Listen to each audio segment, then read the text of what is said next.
Opinions stated in this podcast should not be used as evidence. Assume that any cited evidence can be found in the related Candor Briefs releases. Thank you, and welcome to Former Partners.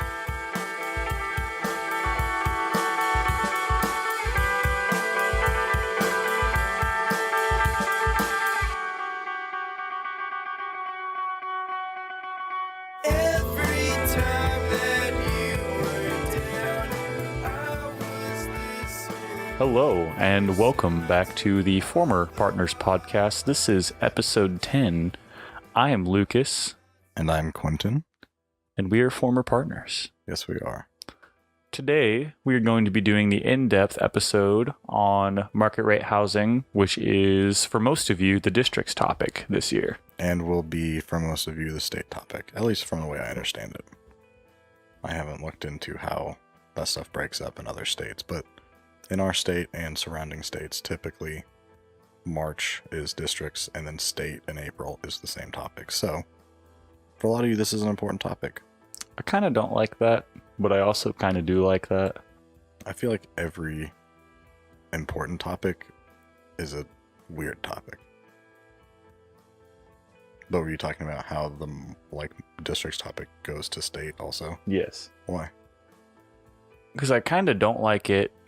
Because, I mean, we've talked about it before. If you go to a tournament all 4 weekends, and let's say, for sake of argument, you make it to finals every tournament, you're doing 28 rounds on the topic, you're going to hit the same arguments at state. It's going to be a lot of the same rounds at state. Yeah, you're right. And, I don't know, when people find their niche in debate, and they find good arguments and they build a strong case, sometimes they just run with it and they just steamroll all the way through that first month and state. Yeah, it does happen. And I think that it might keep it a little more competitive if the topic changed between districts and state. Like it does with districts and nationals. Yeah, exactly. Yeah. It would show like, hey, you were able to do your research twice. You were able to do good research, good argumentation twice. Yeah, you didn't get lucky finding good research on this one topic. Or it's not just your strong area even. Yeah. Right. So, a couple of things before we jump into the topic. First off, Recency, the mobile app. We're working on getting it released. We put it up for release this past week, and Apple actually denied it because it didn't have enough functionality. They pretty much said, this is a news app, make it do a couple other things. So we're adding in timers. So that'll be ready hopefully pretty soon. They actually told you couldn't run the app because it didn't do enough different things? Right, they were pretty much like, add some other stuff.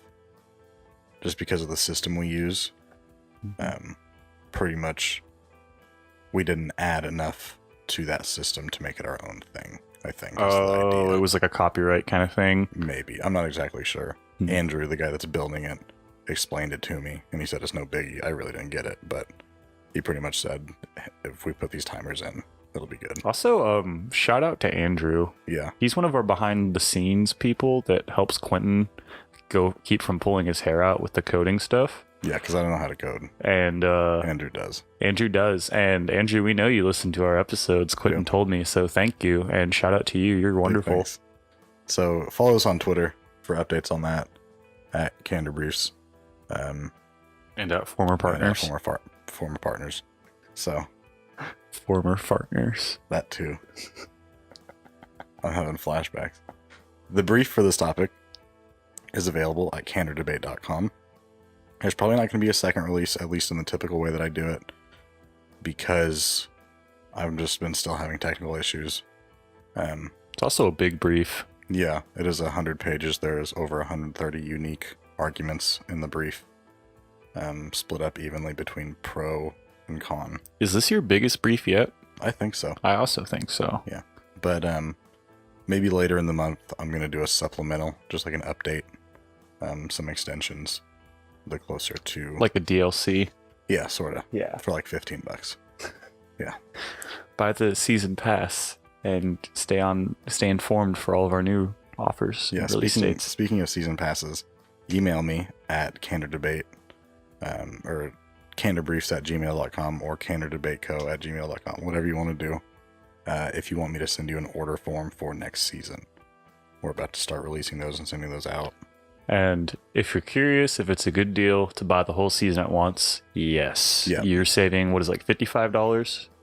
Like for Public Forum, for example, if you purchase First Topic through Nationals, you save like over $100. Yeah, so there's some value to be had there. If you like what we're doing here and you want to support us, definitely get one of those order forms. It's going to be the cheapest way for you, and it's going to help us out. So everybody wins.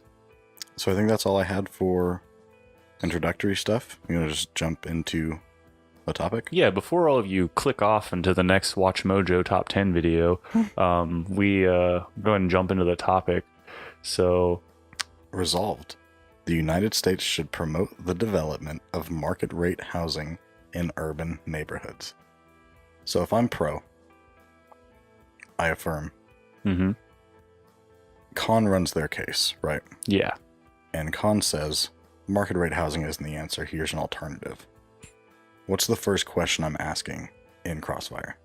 I'm just going to ask them, how is this not market rate housing? Exactly. And then I'm going to show them my definition of market rate housing that's fairly general and just kind of lets me permutate any alternatives they bring up. Because market rate housing is literally just housing where the rent isn't locked. So even like Section 8, housing choice vouchers, that kind of thing, it all starts as market rate housing. It all has to be developed as market rate first. So even if once it's purchased by somebody and things change, developing market rate housing would still create like subsidized housing. It's the developing part that makes this so interesting. Right.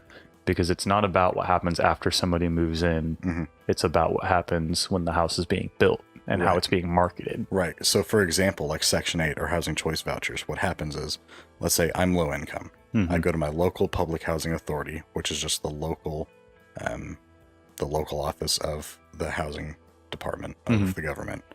I say, hey, HUD, right? Right. Yeah. I say, hey, I need a housing choice voucher. They look at my income. I'm good. I find a house for rent and I talk to the landlord, and as long as their rent is at market rate, they're not gouging me or anything, I just pay 30% of my income and the public housing authority pays the rest. So housing choice voucher homes are still market rate homes, you know? Yeah, in terms of, especially when they're being developed. Yeah. Yes, for sure. So, and there's different ways to get around this kind of thing. But if you're pro, that's the first thing you're going to do is ask, how is this not market rate housing? Yeah, this might be one of the few topics where it doesn't serve you well on the negative to run alternatives. There's some alternatives. I like alternatives. And so, for example, I would be willing to say it's almost abusive as pro to say it all starts as market rate housing, because that gives Con no room to show anything else. Well, then they just have to show that. No, I understand what you're saying, because I just realized what I was about to say. What I was about to say is that we just shouldn't build houses. Yeah, yeah, and that is definitely not the answer. Both sides agree that housing needs built. So if pro is saying everything is market rate housing, well, yeah, the presence of the resolution is indicating that there's some sort of crisis happening with housing. Right. There was a trigger for it, a crisis, but also the presence of the resolution implies that there are other types of housing development possible. Because it felt the need to specify market rate housing. Yeah. Yeah. So the way you link this in as pro and not be abusive is just say there is a housing crisis. All the evidence shows it. I don't think that's going to be up in the air, in any round. And you just say solvency. The solvency of pro is just developing and building more housing. That's the issue. When there's a low supply, demand goes up, rents go up, building more takes it down for everybody. Is it the actual development or is it the promotion of the development? Oh, God. I think the word promote in the resolution is to prevent abuse of the resolution, because whenever you say affirm promoting the development, Like, if it was just the United States should develop market rate housing, then that brings in the possibility for arguments of cost and resources and that kind of thing. Mm-hmm. The word promote in there just lets it be that you are genuinely talking about should we, you know. See, because I feel like should does that job by itself, and that adding in the word promote makes this more about opportunities in a way, like creating opportunities and incentivizing the development of housing rather than actually developing the housing. Yeah. And see, that is one way to look at a promotion, because, you know, there are incentives. Local governments do give incentives for development of all kinds. Well, yeah, I'm sure there's loads of tax credits. Oh, yeah. And grants and all sorts of things that you can get when you're building houses. So that's, in my opinion, that's what the word promote is in there. It's a little buffer so that con can't just go up and say the pro is advocating for spending a lot of money. That's fair.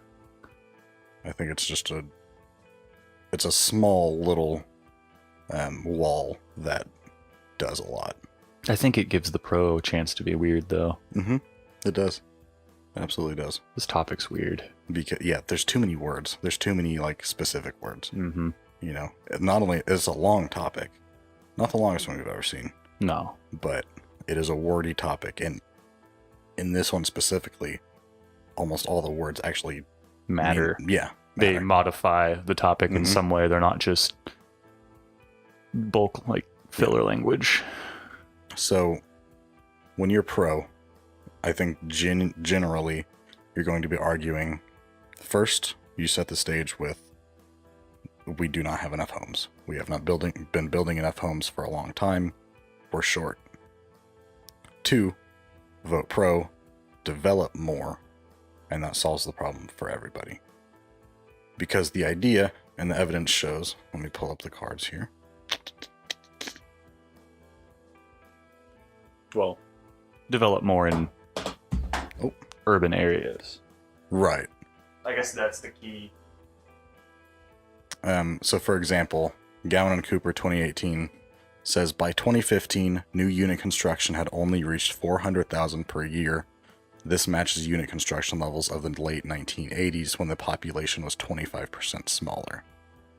So we are just not keeping up with our population. Man, that was something that we were talking about before the podcast started, is that the 20th century just smashed all expectations for these systems that we've built. The population of the world... Y2K was real. Well, in a way. In a different way. Yeah, I mean, the population of the world quadrupled in the 20th century. We went from 1.8 billion people to almost 8. Yeah. The World War I and II happened. We started the century not even knowing that atoms had nuclei, and by the end of it, we were worried about atomic threats. Yeah. Like... It's not a surprise that our housing market's behind. Yeah. Especially considering that... Okay, for one, how many presidents have we had since then, you know? Oh, yeah. Like, and every time a new president comes in, something about the housing market changes. Mm-hmm. Yeah. Because each regime has its own idea of what's a good housing market of. Yeah. So that's the idea, is that there's just not enough housing, and building any kind of it, promoting the development of any kind of it, but especially market rate, will solve the problem. And here's why. Con is going to say we need low income housing. Rich people aren't worried about, like, they're not having problems living anywhere.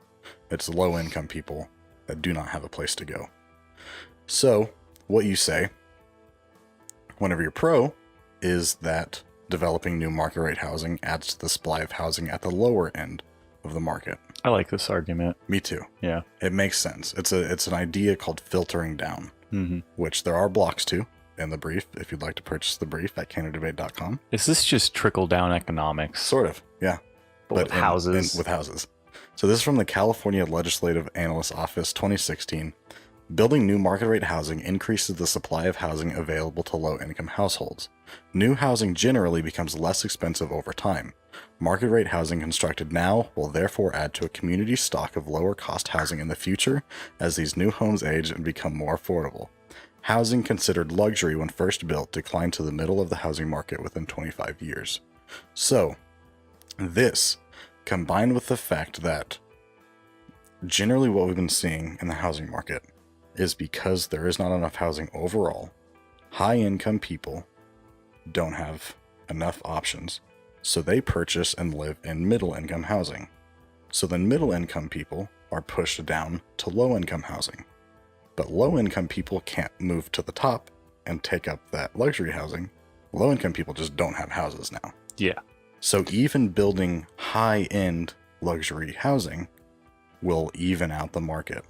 Oh, yeah. We talked about this in the first episode on this topic about, we used like the hospital bed analogy with, if you only have 10 hospital beds in a hospital, you're going to give them to the people who can pay the most because you're a business. Right. And building more hospital beds, even if they're nice and they're inaccessible to the patients that can't afford them, it opens up all those older beds that they probably can't afford. And we also talked about how that's not a great example, but it works. Because you shouldn't be varying the quality of someone's medical care based on the amount of money that they have. But hey, it's the United States, and that totally happens. Yeah, but the idea applies. Even if the high, and I'm just going to say the rich people and the poor people, right? If the rich people don't have enough stuff, they're going to go for the poor people stuff. So if you build enough stuff for the rich people, the poor people at least get their stuff back. Right. And that's the idea. Is it derogatory or inflammatory to use poor and rich to describe people nowadays? When I first looked at this topic, I was starting to write a K. I'll show it to you after we finish the episode because I don't want to give it away yet. But it's like a dehumanizing K. Okay. About how describing people as rich and poor, but also like using all these different terms is dehumanizing.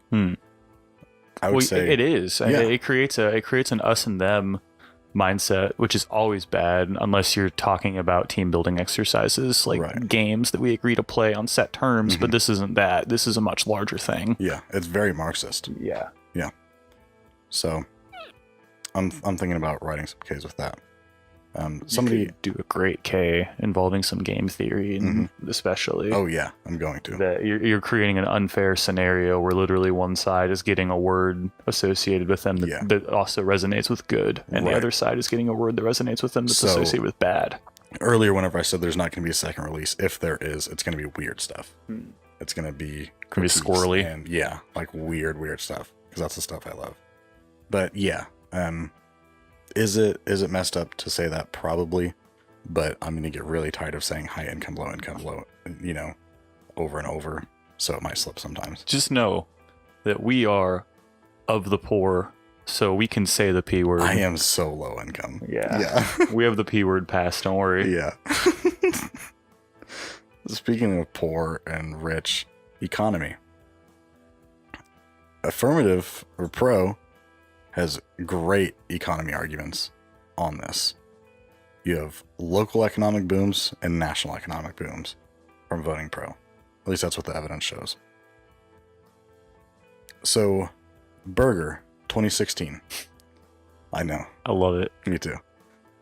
The 1-year economic impact of building 100 single-family homes generated an estimated 28 generates an estimated $28.7 million in local income, $3.6 million in revenue for the local government, and 394 jobs for the local community. The benefits are also true for apartments. Now, they also have reoccurring economic booms just from having new places. It ends up being something like 35 million, like in the long term, and close to 500 jobs locally. So there's a local economic impact. And that's for 100 homes? Yeah, just 100. So a single family, I'm assuming that's 3-bedroom. 2 or 3 probably. Yeah, 3-bedroom, 2-bath. Yeah. Which can also be an apartment. Yeah. There are a lot of apartments that are 2 or 3 bedrooms. And 1 or 2 bathrooms. Yeah. Or duplexes and... Yeah. Right. And it specifies that you don't have to build 100 pieces of property to have these same benefits. It's just an example. So that's locally.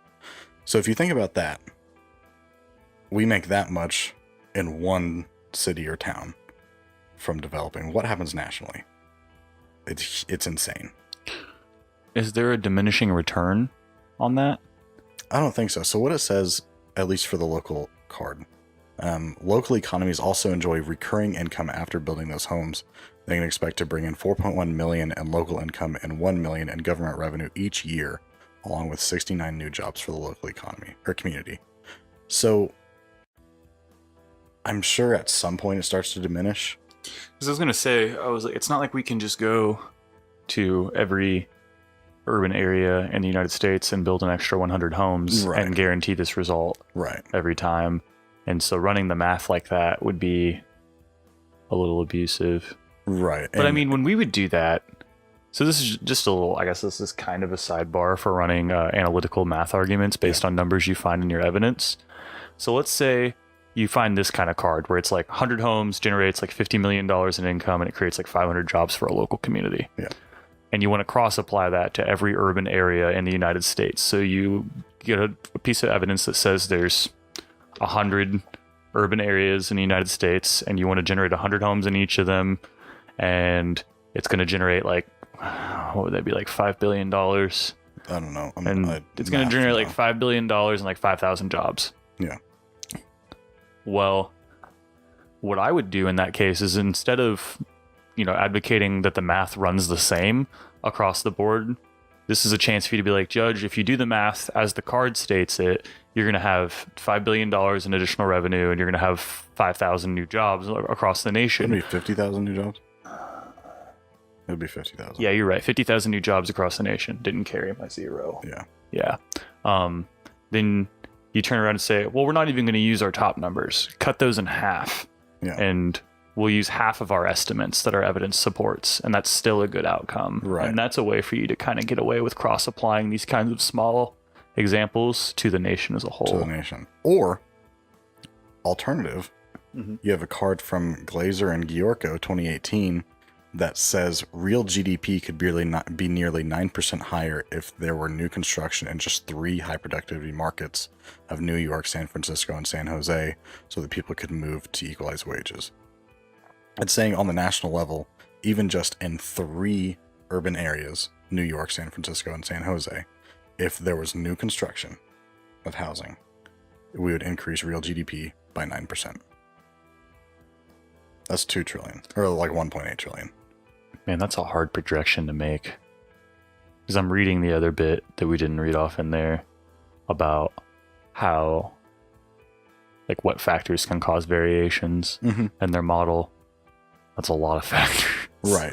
But voting pro doesn't just do it in New York, San Francisco, and San Jose. Yeah, I mean, it just does it. The United States just does it wherever they deem fit. Yeah. So I think at the very least, you could argue that at least 2 trillion, or at least 9% GDP increase. Yeah.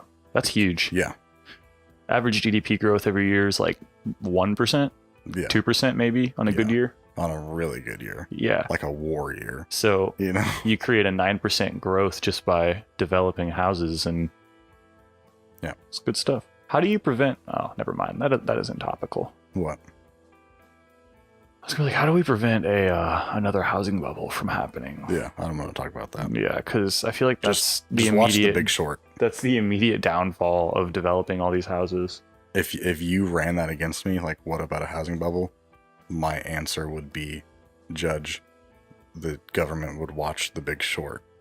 I don't even know what that is. It's the Steve Carell movie where he figures out the housing bubble is going to happen. Lucas, man. I keep dropping my phone, everybody. I'm sorry. 3rd time. Second. Is it 3rd? I think so. Yeah, get out of here, phone. Freaking Android. It's about the housing bubble, and Steve Carell is the guy that like figured it out. And Christian Bale's in it, but he's like, Android, we like you. Oh my god. Don't take anything against that. Please send us some love. Please don't click off this yet. You're the one talking about Christian Bale. Yeah, he made a good Batman, like the best Batman, arguably. And he was in a good movie about the housing bubble. Okay. You brought it up. Anyway. You got me there. That would be your answer. Yes. The government will watch The Big Short. Resolves the U.S. federal government should watch The Big Short starring Steve Carell before making any housing market decisions. Can you believe that Steve Carell was in a housing market movie? Yeah, I thought his name was Michael. You serious? No. Okay. That was The Office reference. I Jeez. know, but I thought no you were more being pop dumb. culture stuff for you. Sorry that I couldn't tell if you were being facetious or not. Another pro argument is the benefits of gentrification. Lucas, tell the people what gentrification is. Gentrification is when you have a neighborhood that's maybe not so nice, maybe a little bit impoverished, and you develop some market rate or even a higher end housing, and people who are more affluent move in, and it causes the price of everything in the neighborhood to go up, from rent to goods to transportation to infrastructure, all of it. Yeah. In a non-housing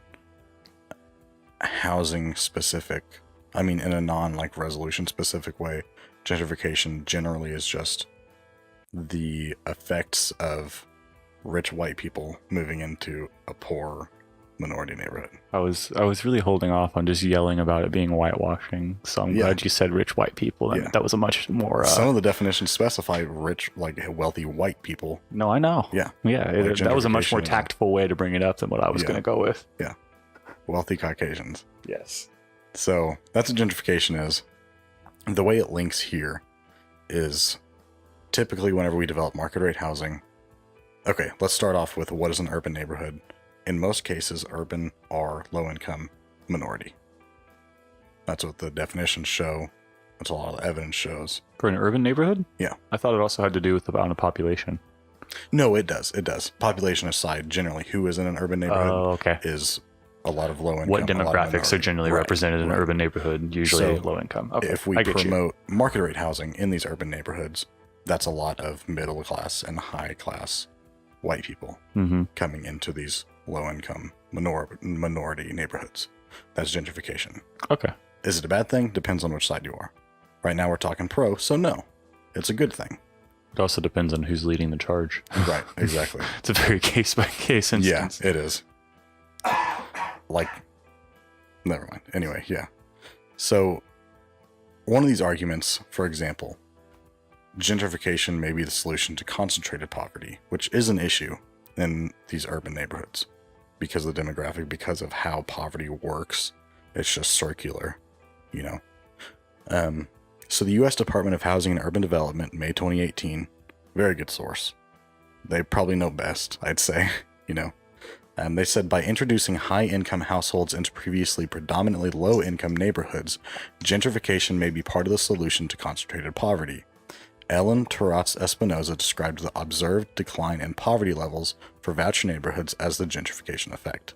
So, bringing the local, I'm doing air quotes here, class up can be beneficial. I think it might be easier to describe it as the average income level. Okay, yeah. Bringing the average income and education levels up. Yes. Equals gentrification. Yes. So there's even more stuff about how it lowers poverty rates for the low-income households. Man, and when you talk about it, it doesn't even sound like a bad thing unless you include like the words white or if you talk about the displacement effect, which we will talk about in a minute. Yeah, for sure. So, but some of the benefits, and these are all different cards that are in the brief. Gentrification lowers poverty rates in neighborhood or lower income households. Gentrification improves the quality of neighborhoods in terms of crime, education, and employment. Gentrification improves access to beneficial services. Gives the example of Harlem. It can be very beneficial, but there's two sides to every coin. Well, yeah, for sure, because us Americans, we like to throw in all those little earmarks. Yeah. Cause all those extra problems that are unnecessary. Yeah. Like, yeah, you can totally build 100 houses here, but if you live in them, you'll die. Yep. Literally sometimes. Yeah, and everybody's like, okay. And they move in and they die of natural gas poisoning in like a week or something. Yep. which actually is, I know. there's a piece of evidence in here about that. That's why I brought it up. Yeah. So that's gentrification good. Don't know if you want to bring it up, at least worded that way, as a constructive piece, because that word gentrification is not a good word for some people. It's a buzzword, regardless, good or bad. It's gonna really show your judge's polarization. Yeah. It might be better to talk about it from the perspective of urban revitalization. Yeah. Or just, yeah, that's actually a good way to put it, because it really is a buzzword. I would say if you're going to use one of these cards or one of these arguments as a case point, like a contention. Like, this is a good example of gentrification. Right. I would say something more along the lines of increasing the average, something. Don't use gentrification. Yeah. Is the idea I'm going with. The here. increasing of the average income and educational levels associated with Right. urban housing developments. Right. I wouldn't start, if I'm pro, I wouldn't start using the term gentrification until Con does. Let them bring it up first, and then you use blocks, because there's a buttload of them on gentrification, and then you can use the term. And I mean, you're free to do whatever you want, but just, I would not bring up the word gentrification at first. Yeah, it's because it's very possible that you get someone judging your round who has only ever heard the word gentrification used in a negative context. Mm-hmm.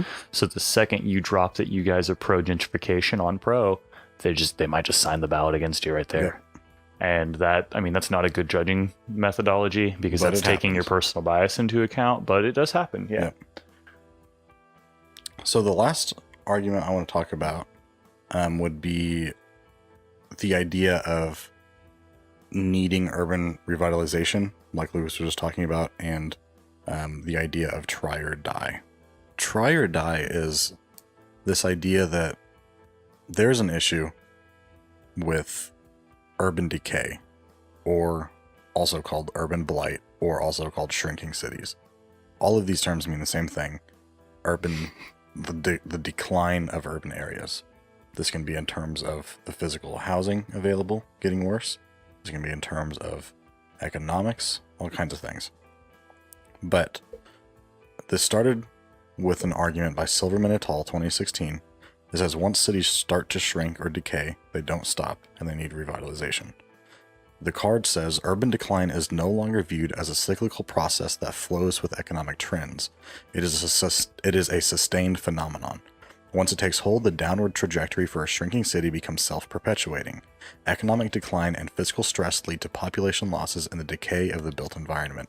Shrinking cities become increasingly impoverished and distressed. You're sort of setting the harm of not developing, right? If this was policy, this would be a harm. This is cool because it's unique to urban areas. Mm-hmm. So it's not a solution. It's not a problem that can be solved by anything but affirming the resolution, really. Right. And it sets sort of a, like, what's the term called? I forget what the term is. Like a time frame. Like we need create some urgency. Yes, urgency. We have to affirm to revitalize, or these urban areas are going to continually shrink into Detroit, like you brought up. Yeah. We were talking about that before the podcast when we went over urban decay. I was like, oh, so Detroit. Yeah. Because that's what happened. Right.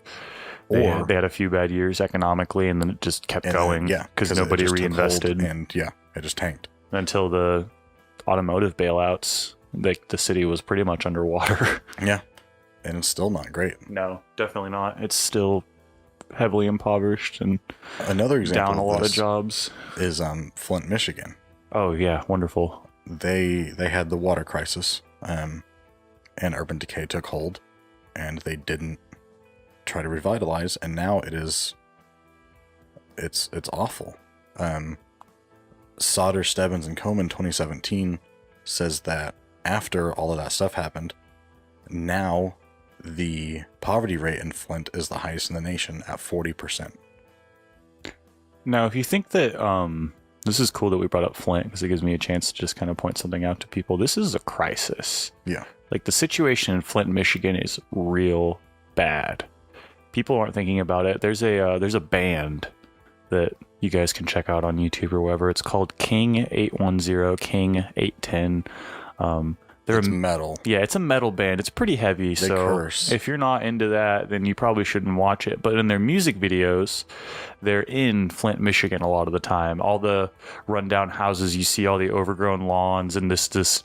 It almost looks like a post-apocalyptic town that you'd see in a video game. And it's Flint, Michigan. It's a modern-day city in the United States that's just dying because And it wasn't we're not like that before. No, not at all. They made a bad call on their water table, and they didn't take the proper steps to nip it in the bud, as some people would say, and they let it spiral out of control, and now the town's almost dead. Yep.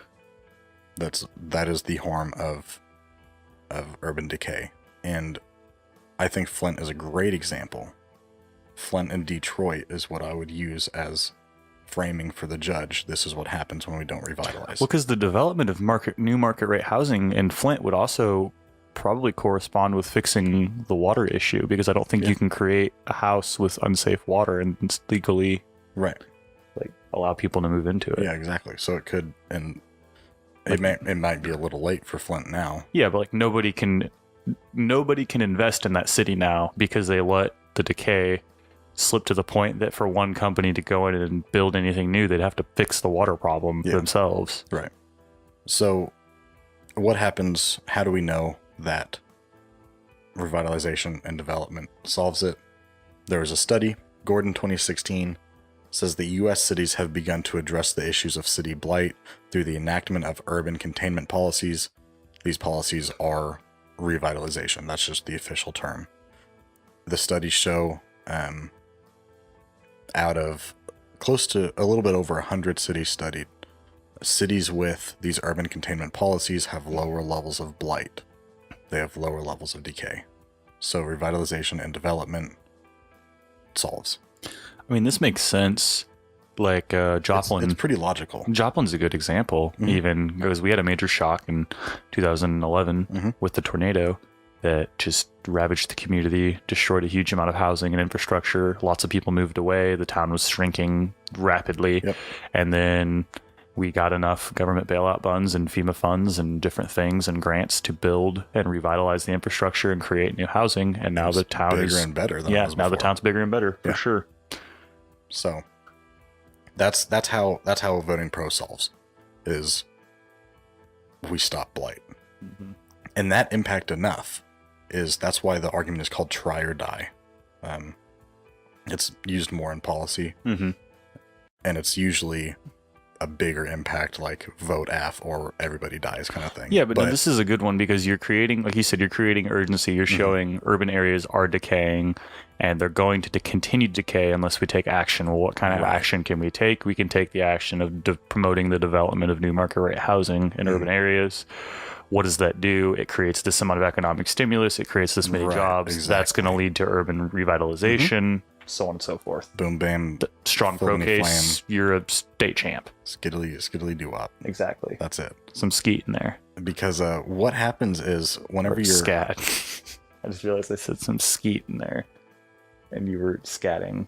Oh, yeah. I said skeet, though. Skibbity-doo-wop-bop. Yeah. Anyway. Long story short, that was the wrong word. Voting, whenever you're arguing pro, you are arguing for a change to the status quo. Sort of. Which I do want to talk about that. I forgot to put that on the outline. A lot of talk... Hold on. Sorry. My own brain is trying to get ahead of myself. Voting pro, in theory, is a change to the status quo, right? So you have to show why the status quo is not only not good, but getting worse, right? Because showing, if you were just to say the status quo isn't great, but it's not getting any worse, that doesn't put enough urgency on it. You need to say, if we don't do this, cities are going to decay to the point of no return. And just really set the stage for some dramatic, emotional cases. You know what I mean? And there's a couple more examples in this, et cetera, et cetera. We need to talk about negative. We haven't talked about negative very much. Oh, I plan to. It's on the outline. Okay. We're about to move to it. Good. I want to go over one of these pro cases. I'm not going to read it like a case. I'm just going to read the taglines in the setup. There are 3 pro cases in this brief, example cases. This is just the generic one. This is what I think the generic arguments are going to be. Good for a lay judge. It's about shortage and affordability. So contention 1 is that there is a shortage of available housing in the status quo. Subpoint A, the housing market is losing its pace. Reuters, February 21st, so just like a week ago, says U.S. home sales fell in January to their lowest level in more than 3 years, suggesting a further loss of momentum in the housing market, the lowest level since November 2015. So as of whenever you guys are arguing this last month, the housing market was at its lowest point in 3 years. Why?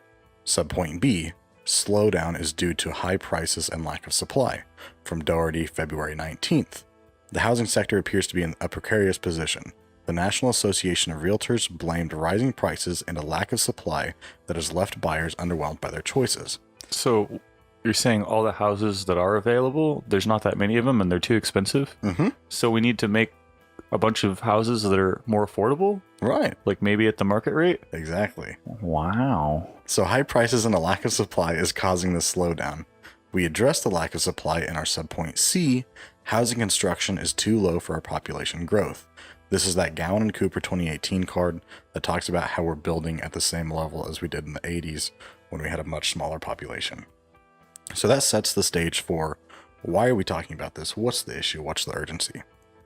Contention 2, a majority of renters are rent burdened. Subpoint A, 90% of renters live in urban areas. Ellen and Carfunkel 2016 just shows that in 2014, over 85% of Americans and nearly 90% of renters lived in a metro area. So the idea and the impact here is to tell the judge, please consider when weighing today's round that the impacts and the implications of this debate apply to 90% of renters in the United States. The impact is their livelihood, as we see in our subpoint B. It applies to 90% of 85% of Americans. Right, 90% of renters in the U.S. Yeah, but only 85% of Americans rent, is what it's saying. So Right. it's 90% of 85%. Yeah. I'm not trying to be... Okay. I was like, did I word that wrong? No, I'm not trying to be pedantic. You Yeah. said it to 90% flat, and it's like, well, it's technically 90% of 85%. Where did I say that? In 2014, over 85% of Americans and nearly 90% of renters live in a Yes. metro area. Yeah. Right? Where did I say otherwise? You just, like, out loud, I thought. I said that the impacts apply to 90% of renters in the United States.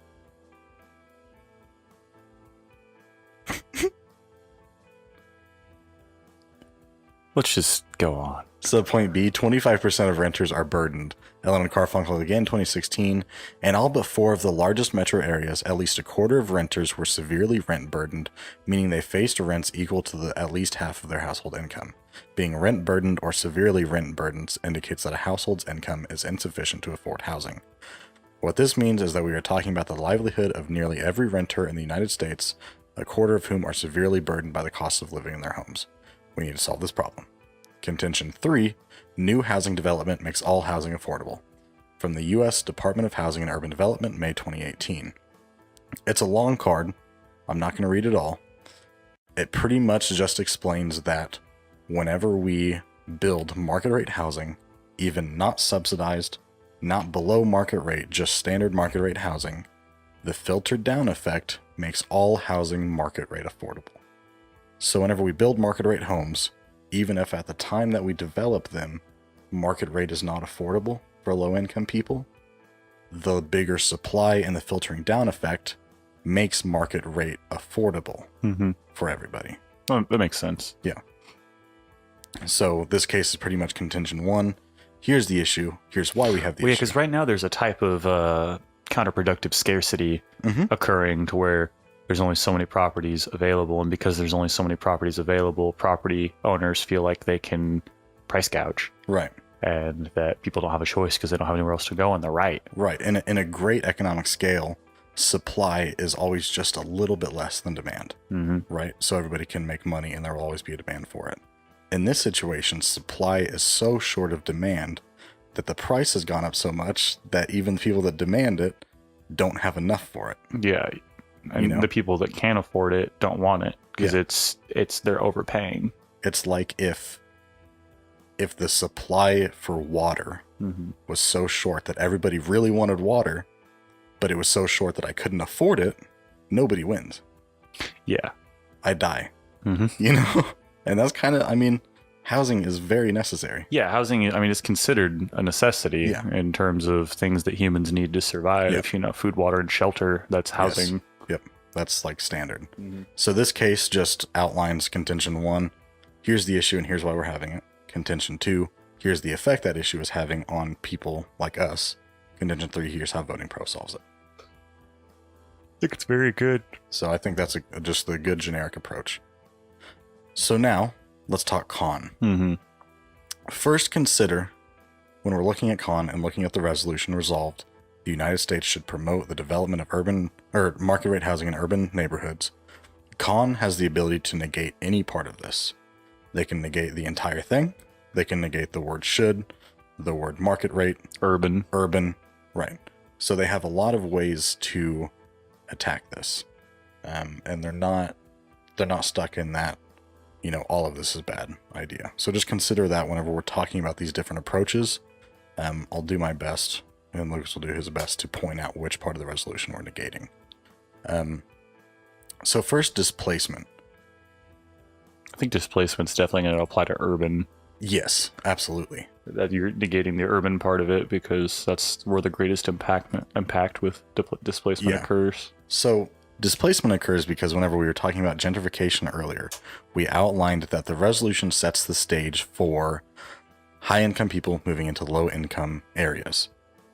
One effect of this that people have seen is something called price shadowing. So the idea behind this effect is even if the low-income people are still low-income, living in the same housing that's worth the same amount, when a high-income person moves in next door and is paying more, everybody ends up paying a little bit more because the value of the area goes up. So whenever this happens a lot, through developing a lot, the price gets so high for these low-income people that they have to move. Does that make sense? Yeah, it makes sense. So I built $1 million house in a neighborhood that generally only has $100,000 houses. Yes. But that house is still set at the market rate because it's fair for what it is. Right. But it's nice. And because of my increased property taxes and most likely the amount of revenue that I have owning that kind of property, I'm driving up the amount of tax revenue for the area, which, why does, I guess it doesn't make any sense to me though, because like I pay my property taxes and like I pay my income taxes. So how does it drive up other people's property taxes? It's not property taxes. It's the perceived value of the neighborhood. So, but generally speaking, when I'm renting, I'm locked into a lease, yeah? They can't just flip around and be like, sorry, Trump built a new condo next door, so your rent's going up $200 even though you signed a lease. Not immediately, but in 6 months. When your lease is up. Your lease, you know. Okay. And not necessarily like one condo, but we're talking about development. That's not one house. We're talking about like maybe making half the neighborhood market rate.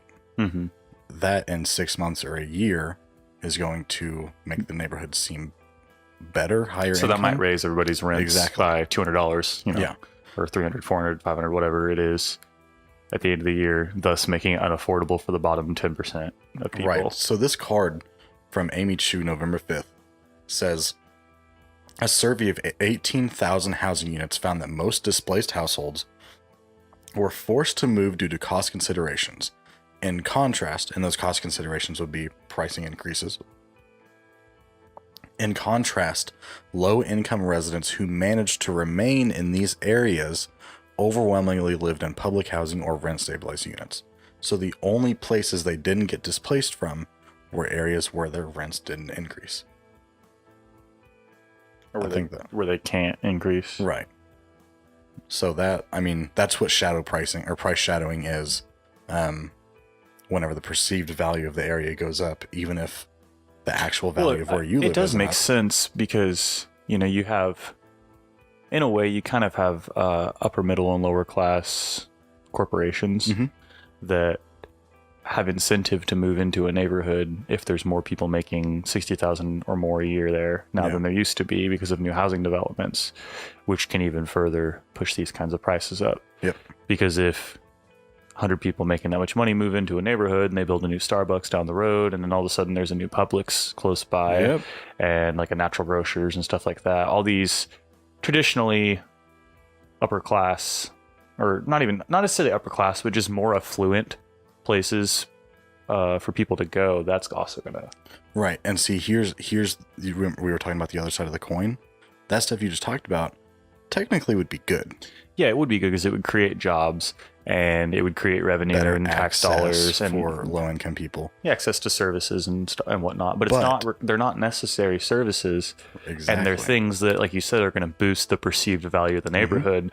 Because if they build a brand new nice high school because of the influx of people, then that's a whole can of worms when it comes to pricing on your taxes. So that's where displacement and gentrification comes from. Because schools are almost always built with tax levies. Yeah. Oh yeah. Yeah. Like, unless there's a trust or something that they can draw from. Mm-hmm. So, just a little bit more evidence on this. Again, the U.S. Department of Housing and Urban Development, May 2018, shows that new housing is expensive and creates exclusionary displacement in low-income households by giving the number of there are 38 affordable and available units per 100 renters. So for these low-income people, the Venn diagram, where one side is affordable units and the other side is available units, for every 100 low-income people, that middle area there's only 38 of those. So we're short on... This evidence actually goes so far to say that the stock of rental housing affordable to low-income renters is actually shrinking. Yeah. Just because of this effect. Yes. So that's some more urgency. Now I have to find it, but there is a card that pretty much proves that. Oh yeah, so Gowan and this Cooper, is still a con argument. I know that we might have kind of lost our place there if you're just kind of listening to this in the background while you're studying or something. But the reason that would still be a con argument. Could you scroll back to that really quick? Yes. Oh, this? Yes. And the reason that this would still be a con argument for sure, and why it would create some urgency, is because this isn't something that's just happening passively. This is something that's happening because of the development of market rate housing in urban areas. Yeah. So this is something that's already happening under the status quo. You're essentially saying, if we vote pro, we're going to exacerbate this problem, make it worse. And for those curious, this is page 58 of Canterbury's first release. Last card on if you're following along at home. Yeah. If you're debating along with us. Now, also consider Gowan and Cooper 2018 show that private developers have recently built almost exclusively high-end apartments.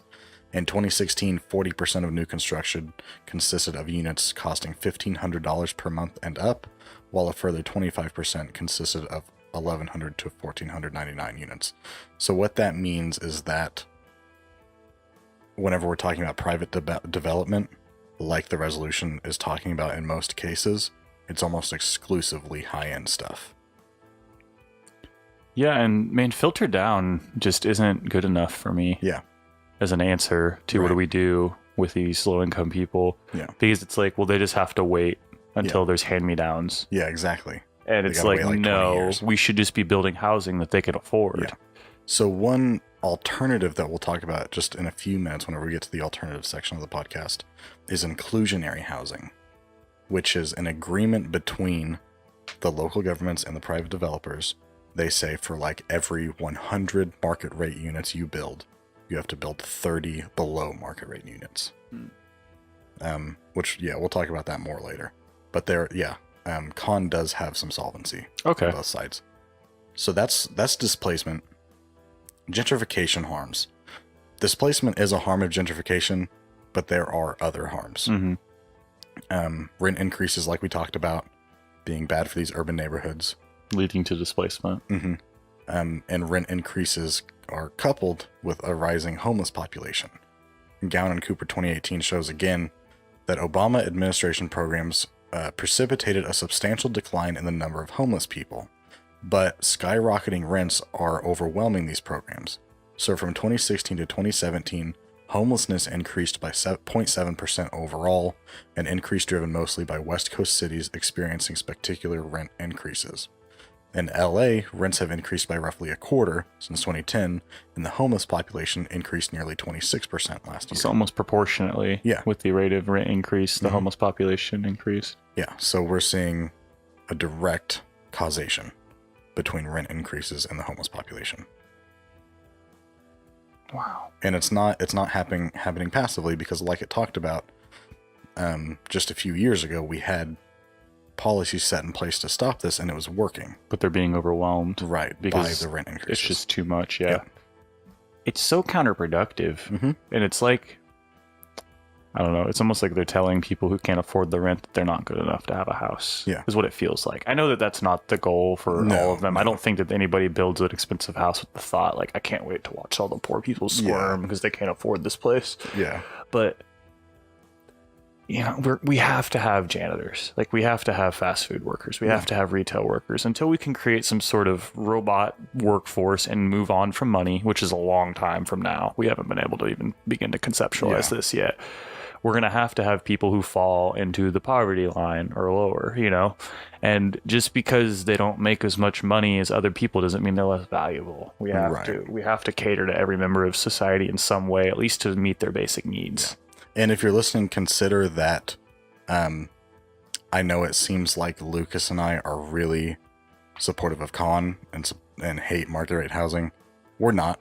We've just been doing this long enough that we're able to change our tone and our advocacy in a split second based on what side we're talking about. Also, though, real life, this is a little bit because, I mean, I see this happen. We live in one of the lowest cost of living places in the country, if not the lowest. Yeah.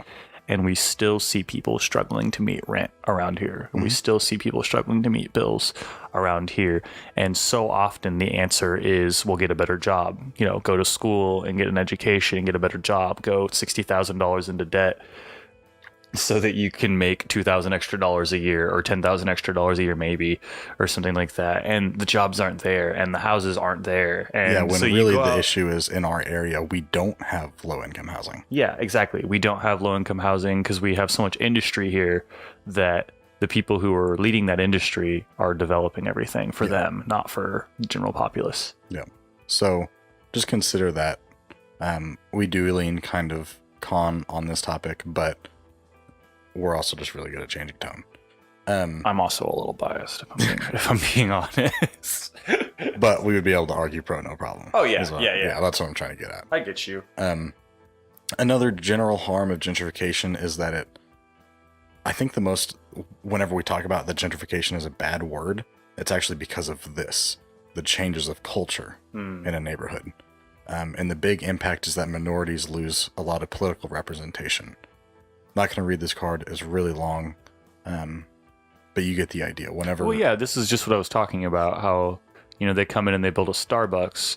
Well, Starbucks can competitively price its coffee lower than your average mom and pop coffee shop. Right. So the 2 or 3 corner mom and pop coffee shops that have been in a neighborhood for 50 years go out of business 6 months after Starbucks moves in because they undercut them. Exactly. And then their options are to move or to go work for the Starbucks, most likely for a lower wage than they were making originally. Exactly. So there's a massive change in culture with gentrification, so much that minorities lose representation in the area that they've lived in forever. That's a big impact. That is a big impact. So moving on from gentrification, were you about to say something? Well, I saw an interesting thing about this the other day, about neighborhoods, being gentrified and whitewashed and whatnot, whatever you want to call it. And it was actually a guy from Atlanta. It was a guy from Atlanta. And he was talking about how historically downtown Atlanta has been a place for African Americans, that there's been a huge African American business community there specifically.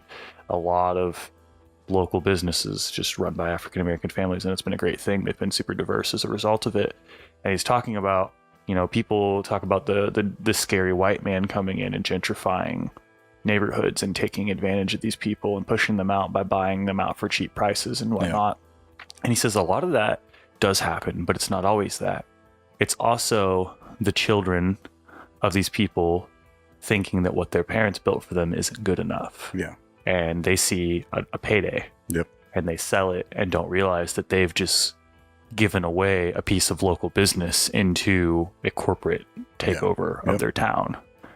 And I think that's I think that's an important distinction to make when you're talking about this topic, that it's not all scary corporations coming in and forcing people out. It's also people not considering the consequences of their actions when they allow these corporations in. Yes. Because at some point, like, eminent domain doesn't work for a private corporation. They can't come in and literally force somebody out. Yeah. They can take certain steps to make you uncomfortable for sure and to try to do a hostile takeover, but still at the end of the day, like, you had to sign those papers. You had to give your place away to them knowing that this is what was going to happen. Unless it's like a 1970s Bruce Lee movie and the corporations are literally beating your grandpa up. Well, that's what I'm saying. Like, there's definitely some corporate strong arming that can happen. You know, they can buy every property on all the sides of yours, like an Up, where his little house is sitting between all the skyscrapers and all he hears all day is horrible construction noises. I'm so depressed now. Yeah, but you know what I'm talking about. Yeah. So Up is a great example of the impact of gentrification. It displaced that old man. He had to tie balloons to his house. He literally couldn't even move. He had to go to the sky. There was nowhere for him to live but like some weird abandoned Australia land. I don't want to talk about it. The next con argument that I think we should talk about. So, whenever we're talking about developing anything, no matter what it is, developing anything that consists of new, you know, or bigger or better, whatever. And if you're talking about it in urban neighborhoods, which are a contained area, you're talking about densification. Eventually building new stuff in the same spot is going to make stuff tighter. Yeah. I think that's a pretty logical step to take. Yeah, there's only a few instances where that might not be the case, and that all just depends on urban planning. Because if you look at, I love San Diego, California. Yeah, it's fantastic. The downtown of that city was not fantastic in the 80s. No. It was pretty crimey. Yeah, it was pretty not fun to be there. But later on in the 90s and early 2000s, the local government and the state of California figured something out, and that was a new form of urban planning to where they literally just built less alleyways. They created a block system to where an entire city block, rather than having alleyways running in between it and whatnot, there are only alleyways in between the actual blocks. Yeah. Rather than like additional unnecessary ones. Right. That alone cut crime by like 50%. Really? Because there was just less out of sight, out of mind places in the city for people to go do stuff. And like because drugs and murder. Exactly. And like abduction and all, you name it. And by doing that, they also used the largest amount of their space effectively. Yeah. So it would be kind of hard to densify an urban region like that where they've already planned it well. But they can always build up. Yeah, no, that's definitely... a lot of densification is just like high, tall buildings. That makes sense. So, but the general link is there. No, for sure. This is densification. For every one San Diego's, there's 99 cities that are going to densify from this. So there is evidence in the brief about what densification does, the harms of it. But the big thing is linking it to urban sprawl. And I know that doesn't make sense at first. Why does urban densification link to growing outward? Because you have to at some point. If you get so dense, there's nowhere to go but out. Well, yeah, it's hard because not every single place that someone lives can be a 20-story high-rise. Right. But also, the evidence that I don't want to read because it's a lot of stuff. The denser you get, the more likely you are to want to go out. So by forcing densification, we are inadvertently forcing sprawl. So you can get a lot of harms from voting pro out of sprawl. Well, yeah, because they can't.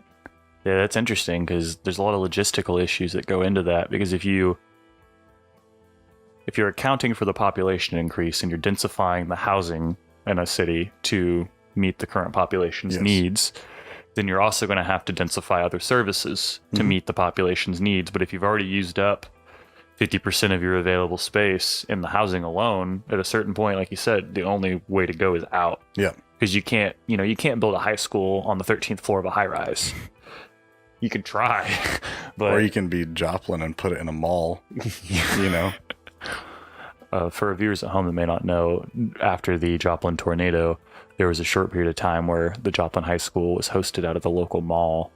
And we joke about it. It was a really cool thing that they let them do it. It was good that they had a space. I was jealous. Yeah, they had a good space to use for the time being. But like, this is what we would see in a densification situation. Yeah. You would see uncanny locations for businesses, fire stations on the third floor of a high rise. Yeah, the stuff that would just be inconvenient. I think it would be less fire stations on the third floor as a high rise as apartment buildings stacked on top of a fire department. Yes, that would probably be more realistic. Yeah. Although we're seeing some of that. We're seeing all-in-one type living centers that are being built. And see, actually, you know, speaking not pro, not con, smart growth is insanely cool. Yeah. It's a good idea. It's great. What's smart growth? Smart growth is just where we know that we're growing and we're going to have to expand. Mm-hmm. So we're going to go ahead and start planning to densify, but in a correct way. Yeah, because now you're getting things like, you're getting these 20-story high-rises that are meant for housing for families, but it's not just housing. You know, there's a daycare in the building, and there might even be a convenience store in the building. There's a gym in the building and a coffee shop in the building, and that place where people used to would have only lived is also now 100 jobs. Yeah, they're putting a whole like community 6-block area of business and homes into one tall building. Yeah. And that's literally densification. Yeah. Okay. But so back to being con and saying no to development. Urban sprawl is bad. I don't think anybody disagrees with that. I could literally not find any evidence that sprawl is good. It has a lot of impacts. Yeah, because it eats up resources that are far more important for other things. It eats up resources and land. And I mean, everybody thinks that cities are cool because they're fun. There's a lot of stuff to do. Mm-hmm. But nobody disagrees with the fact that we need rural land. Mm-hmm. So that's the impact. If we start moving outward, consider that it's not just, we're not talking about one urban area expanding outward. We're talking about hundreds of urban areas all over the country expanding outward. So that, you know, if that's the plan or if that's the move, then there's not going to be any land left. But there's bigger impacts. Well, that's weird because, like, I want to agree with you, but I almost don't believe that. What do you mean? I don't believe that any sort of urban sprawl that we could do feasibly in the next century would ever use up even half of the available land in the United States. And the reason that I believe that is because as it stands right now, you could fit the entire world's population in the state of Texas if they all lived at the same population density as New York City. Right, but consider that New York City is sprawling because nobody wants to live like they're in New York City. That's fair. That's the issue. And that's the link between. I'm just saying there's got to be a middle ground where it doesn't happen as quickly as, or even to a degree that it would be harmful. There is, but if you're con in this instance, you're arguing that whatever decision we make right now creates the world that we're living in 100 years. That's fair. That's fair. So, and that's the harm of sprawl. Sprawl doesn't do any world-ending impacts yet. And if you're wondering where I got that information about New York City and Texas, that was a Vsauce video. I can't claim to have originally done the calculations for that. Michael here. You should definitely check them out. They're pretty cool if you don't know what that is. So let's talk about sprawl. Just a couple quick taglines from the brief. Oh. Nice. Couple quick taglines from the brief. Urban sprawl is occurring now in cities. It's eating up farmland and threatening food supply. Ooh, that's great. Yeah. And for transparency's sake, this card is talking about worldwide sprawl, just the effect of it is. But the logic still stands. Well, yeah, I mean, we're the third most populated country in the world, and our population's growing just as fast as anybody else. Are we the third most? Yeah. Really? Yeah, it's China, India, us. Pretty sure. What about Russia? No, there's not that many people in Russia. Really? Probably only like 100 million, or like maybe 200 at the most. I'm going to Google it right now because I'm curious to see how. I'm going to guess like 125. I'm going to guess like 600 million. All right, you Google, I'm going to read. Another tagline is upward mobility and employment is lower in sprawling cities. Just that whenever cities start to sprawl, the likelihood of upward mobility increase, or I'm sorry. Damn. 144 million. As compactness doubles, I heard it. I'll cut it out. Okay. We were just talking about that. I'm sorry. That just really tickled me pink. I'll probably actually leave this in and just like do a little beep over. Yeah. I said the D word. Oh. Or I'll just cut it out and put a voice over me saying, dang. We were just talking about before this episode how we were really proud of ourselves because we haven't had to do a single cut and start because of us using language that would be deemed inappropriate for high schoolers to listen to. And Quentin just broke the seal. It's because we talked about it. I know. Well, and I don't even know if that would be one that would be unacceptable because that's like PG-13 language. So realistically, I don't know. If you need a permission slip to hear the word in a movie at school, we probably can't say it. I'm going to leave it in. Let's just see what happens. Yeah. All right. So anyway, Ewing et al. 2016 says that as compactness doubles, so the opposite of sprawl, the likelihood of upward mobility increases about 41%. The U.S. has a much more class-bound society than any other wealthy countries. So what this shows is that in sprawling cities, upward mobility and employment is lower. Urban sprawl hurts aviary life in protected areas. Woods et al. 2014 just shows that housing development within, at the boundary, and outside protected areas impacts the avian community structure within protected areas throughout the United States. It's an ecological impact. Harms of sprawl are felt by non-residents. This is an important card. Lippman 2015 shows that harms of sprawl are felt by non-residents. Sprawl costs the U.S. $1.25 trillion each year.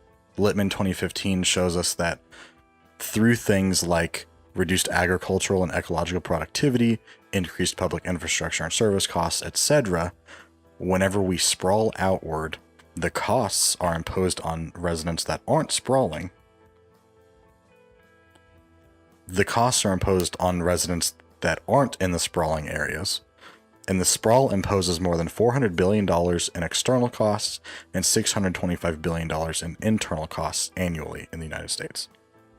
So there's the economic impact of sprawling versus not sprawling.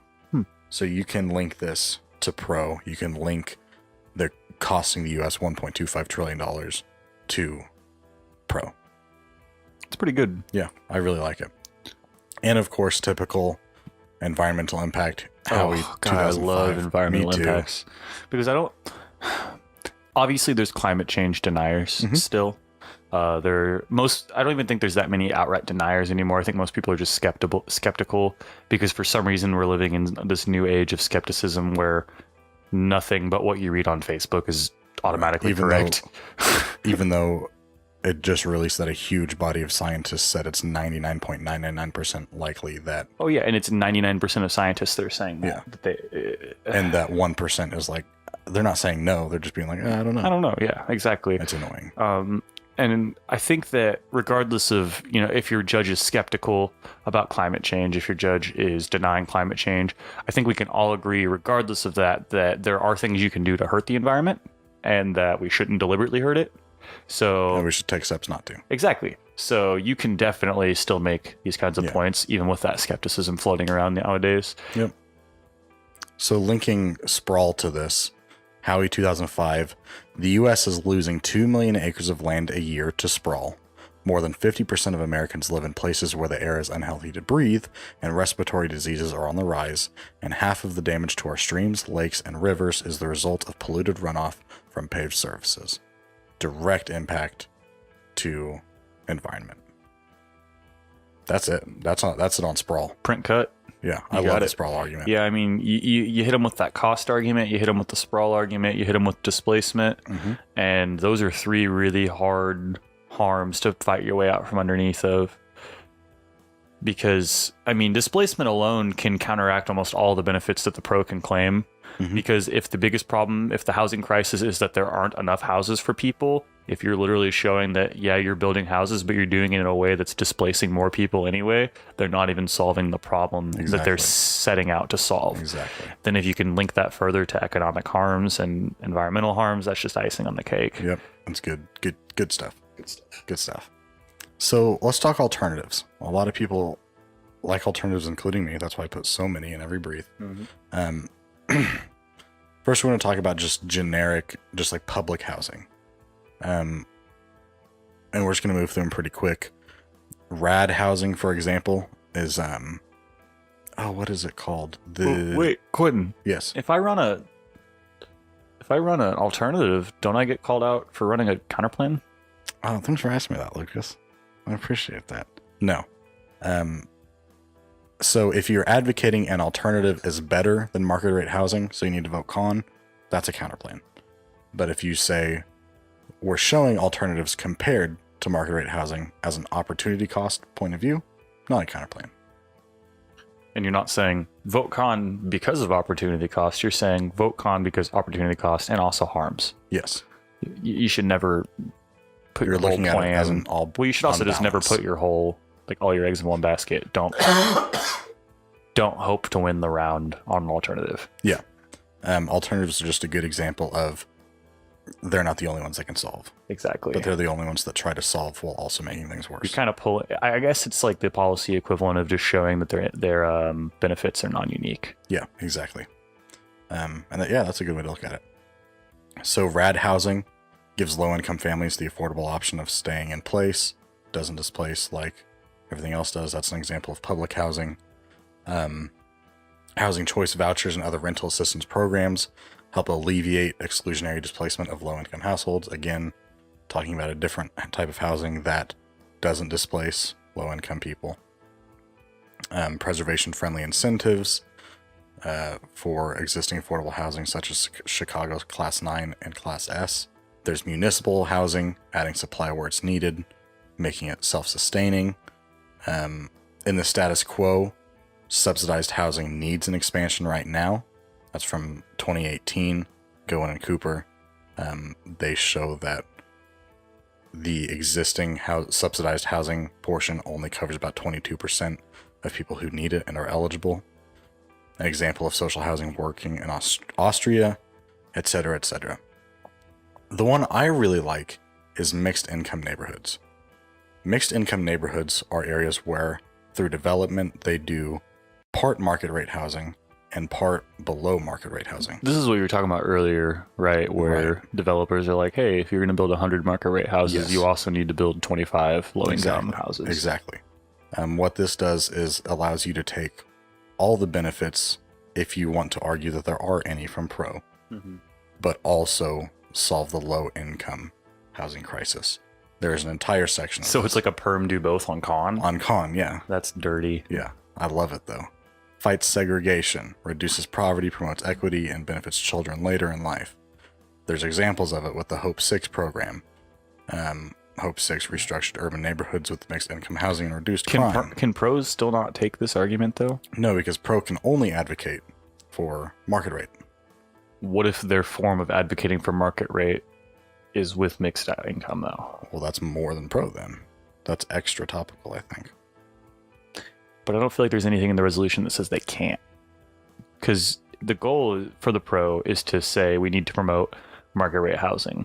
And then if you bring an alternative to the table that says, yeah, market rate housing with some low income housing, that's still market rate housing at its core, and they could still probably try to take it. Right, but pro can't say, yes, affirm this resolution plus, I guess that's fair. you know. Yeah, it's just you're going to have to be really clear about burden of proof and what they're advocating for and what you're advocating for. Now, the alternative I love is Native American tribal land. I stumbled across this and screamed out loud. My dog flipped out. It was great. In this argument, the alternative you are running is that urban neighborhoods are not the problem. So you're negating the urban neighborhoods part of the resolution. You are outlining this problem lying in Native American reservations where they are experiencing major overcrowding and housing issues. Mm-hmm. Something like overcrowding affected 16% of American Indian and Alaskan Native households in tribal areas and 10% in urban neighborhoods. The research team estimates that 68,000 additional units would be needed to both replace severely inadequate units and eliminate overcrowding in tribal areas. So, Native American tribes that don't live in urban neighborhoods need new housing. Because last year, Trump slashed 20% of the Native American housing budget. Not only had it been going down due to inflation for 20-some years, he cut it another $150 million. So it's half of what it used to be. So this outlines that the Native American population in the reservations need new development. But the issue lies in the fact that, according to Julian Brave Noise Cat 2017, Indian country is largely bereft of a real estate market. Federal policies established reservations as lands held in trust for Indians by the federal government. So they don't have a housing market. There aren't private developers that are going to build houses without some promotion of this. Right? So that's where this urgency comes from. And there, I'm trying to find which card it was. But it was something like... Crazy. The president that uses Andrew Jackson as his model for who was an awesome president cut benefits for Native Americans. Mm-hmm. Who would have guessed? Oh, yeah. So this is what it is. Native households have made up for the massive shortage of housing by piling friends and relatives into small homes. U.S. HUD found that between 42,000 and 85,000 Native people in tribal areas would be homeless if they didn't do this. So it's either be homeless or live like 8 people in one small house. They need new housing. And the idea in a case like this, which there is a case, con case number 2 in the brief is the Native American alternative. It outlines all of this in a good argumentative way. But the biggest thing is defining the word should in the resolution as a moral obligation and outlining how throughout history the United States has taken land and everything from them and kind of pushed them into this. Oh yeah, we persecuted the Native American people, there's no doubt. Yeah, and even like after Trail of Tears, after all of the directly disgusting things we did to the Native American population, we have still screwed them over. Well yeah, it's just like we've done it with every fight for equality that there's been. There's been this downward or upward slope where it's a little bit better, but there's still this bad happening. Yeah. Like with African Americans, like we gave them the right to vote and we made them citizens, full citizens and everything like this. But then redlining started happening and redistricting started happening so that we could gerrymander them out of elections. And it's just every time we give somebody something good, we got to kind of pepper it with some bad. And I don't understand. Yeah. And specifically with land too. Let's see, where was it at? Yeah, so based on the Dawes Act, which was about Indian reservations and their land, Indian land holdings plummeted by 2/3 from 138 million acres in 1887 to 48 million acres in 1934. Even further, during the termination area of the 40s and 50s, whenever the trust relationship with a tribe was terminated, any land not privately owned was restored to the public domain. So we have just, even like less than 100 years ago. It's even saying that they weren't compensated. Yeah. It was just, they were like, you can't live here anymore. Right. So we've been pushing them into the smaller and smaller areas with not enough housing because we told them, we'll take care of you, so don't worry about having a housing market or anything. Native American tribes say that they are not about money. They do not care about money. They don't have credit scores or they don't use mortgages. Up until like 20 years ago, they couldn't even, if they had a home, they couldn't like do a reverse mortgage for a loan because they are traditionally poor and they've just been getting screwed. So the idea is use the definition of should as a moral obligation to show if we're going to do any sort of housing, it needs to be for them. I think you have to couple this case with some points about free fair market housing being bad, though still. Well, here's what I would argue. I would argue that in the status quo, market rate housing is already happening in urban neighborhoods. For example, part of this Native American argument is that so you're just hinging on the should and negating the urban part of the resolution, right, essentially. Right. Okay. Part of the argument of this, so New York has a 10-year housing plan already. So they're already working on solving their housing crisis. So is California. Right. So they're all working on this in the status quo. Nobody is working on the Native American housing crisis. Well, yeah, they don't have equal representation in the government. Right. Yeah. So that's where it comes from. You would essentially argue on con that voting pro doesn't do anything new. Right. They're already doing market rate housing in all these urban neighborhoods all over the country. Voting con, we can look at some other areas that need help. So that's the case. Now, somebody asked me, in all the other alternatives, where it's all like giving alternatives to market rate housing, like inclusionary housing, mixed income housing, Section 8 housing, that kind of thing, you can answer like just perm do both. Like if pro just says, well, we can do both of them at the same time, you can answer that with market rate housing is bad. What do you do here? Because you can't say that. Well, I think you kind of just answered it. You say market rate housing is already happening in the status quo, so there's no need to take new action on it. By defining should as a moral obligation, you can kind of clap out of any of the benefits that the pro team brings up, because you can be like, there's no moral obligation to work on this thing that's already solving itself. Yep. But there is a moral obligation to work on this thing that's not solving itself, which is the Native American land crisis. Yes. So I think that's how you can definitely keep your topicality and keep them from permutating your case. Yep.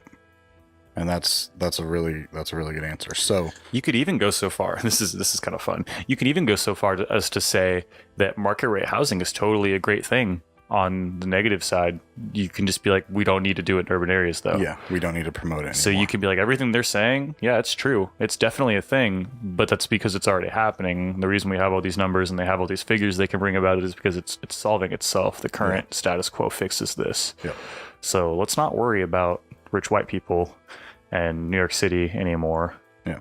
Let's worry about poor Native Americans screwing over for over 100 years. Yeah. Yeah.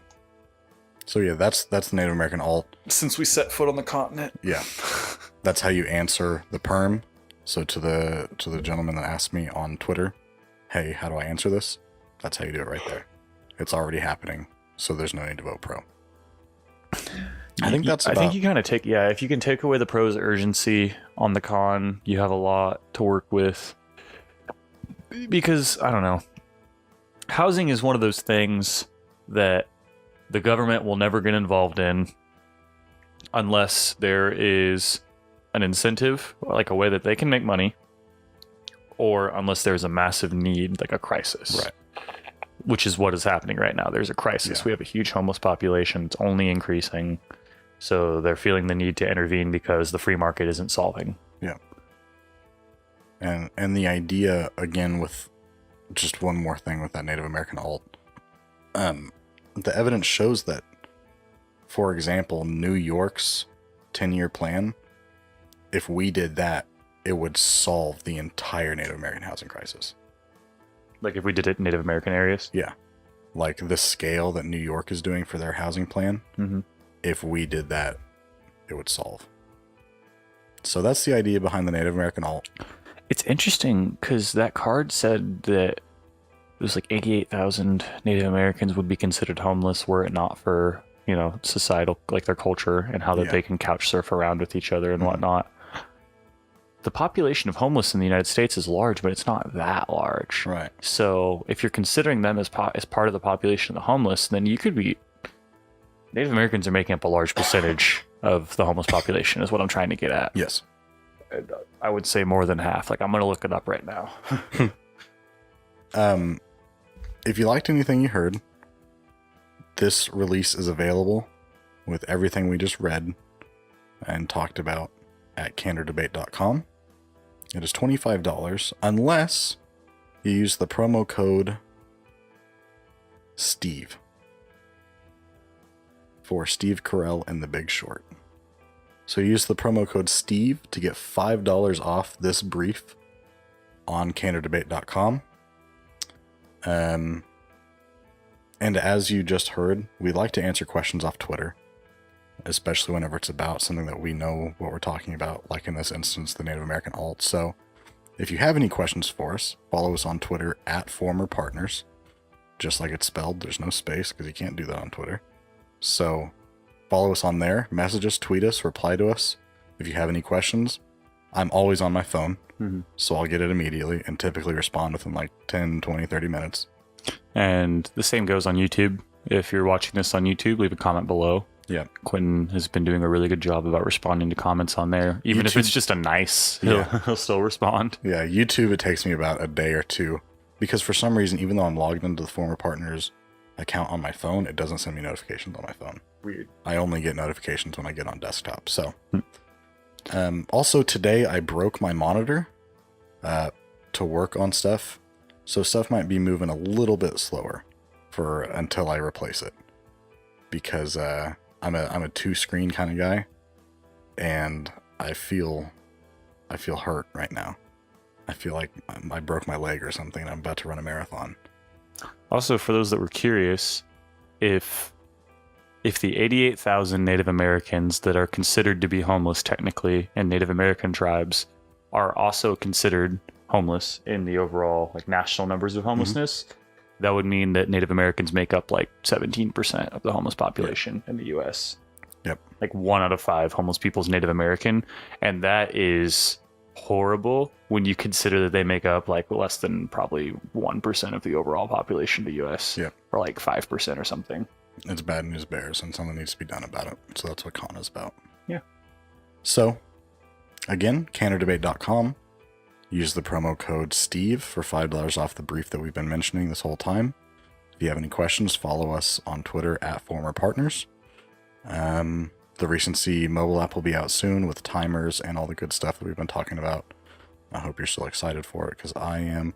Another big shout out to Andrew. Oh yeah, Andrew, we love you. From X Yellow Incorporated. Appreciate it. Big props. For somebody who had never debated in high school, he is really good at grasping the concepts that I explained to him. While he's programming, which are all logical systems. I'm proud to have him on the team. You got anything else to say? Have fun, be safe, and good luck. Really is all I can say. It's cold right now. Get enough sleep. There's an interesting new study out about how people who are getting only 6 hours of sleep a night, especially for long periods of time, like even just 1 week, are predisposing themselves to illnesses and hurting their genetic makeup. So get that 8 hours of sleep. You know, debate's important, it's fun, but like I've said a couple times before, it's an activity. At the end of the day, it's an activity, and you got to treat it as such, because if you take it too seriously and you let it consume you, and this is anything, if you take anything too seriously and you let it consume you, you're going to end up getting sick. You're going to hurt yourself in the long run. Yep. Whether it be physically sick, emotionally sick, mentally sick, whatever, it's going to happen. Yep. You gotta have some time for some TLC. Yeah, and with that being said, if you do well at districts or state or whatever it is, let us know. We love hearing about you guys succeeding. So make sure to get in contact with us or tweet us or whatever you want to do. Ask me some questions, please. Ask me some questions, please, if you send them in. It seems like all the questions are about the brief. And they're directed at Quentin. I like to think of myself as the local argumentation guy. So if you need any argument specific questions, try to send those in directed at me, because I love breaking down the different steps of how to get from A to C, A to D, A to Z, whatever on your argument. A back around to A. Yeah, exactly. Whatever it takes. All right. Well, I'm Quentin. And I am Lucas. Thanks, enjoy, and good luck.